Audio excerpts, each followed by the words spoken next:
The game that I selected was Rory's Story Cubes. As you can see from the picture, they are dice that have different pictures on them, and they're used for writing and inspiring students with different ideas for writing. My target area was for a middle school library, and I took a look at the SOLs covered in middle school, so for grades 6, 7, and 8. And the one SOL that I noticed that was the same was the different forms of writing that students would need to know how to do at each grade level. And I felt that these cubes would work perfect in accomplishing those different forms of writing. As you can see, the SOL doesn't really change. They still need to do pre-writing strategies and use graphic organizers and generate ideas. It may just be the different form of writing. As you can see, by the time they get to 8th grade, they have narration, exposition, persuasion, and informational. And as you know, in Virginia, they take an 8th grade writing test. So these cubes could be used throughout their whole time in middle school, helping them build ideas and really articulate their craft in writing. Ways for incorporating and collaborating.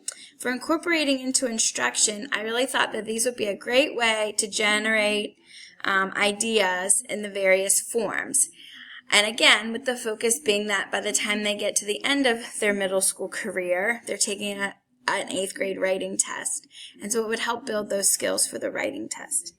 I also thought that these cubes could be used to help students get some writing down on paper, and then you could teach the grammar authentically within the writing.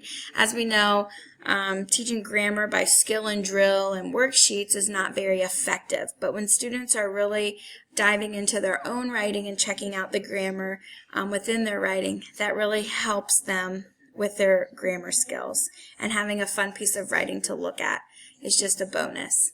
And it also fosters imagination. So many times I think we get stuck on these forms and it's not very fun, and I thought these would be a great way to have fun. Teachers could check these out from the library, or it could be incorporated in a library lesson or station activity. So collaboration sparks. The librarian could work with teachers to, again, help brainstorm ideas for students' journals, or as we call them in my school, day books. It could be great story starters that students begin and then they continue to work on. You could transform an idea on the story cube into multiple forms, and again, it helps to articulate their craft. There's also additional action cubes that could be purchased to go along with these. So that's Rory's Story Cubes, and thanks for checking it out.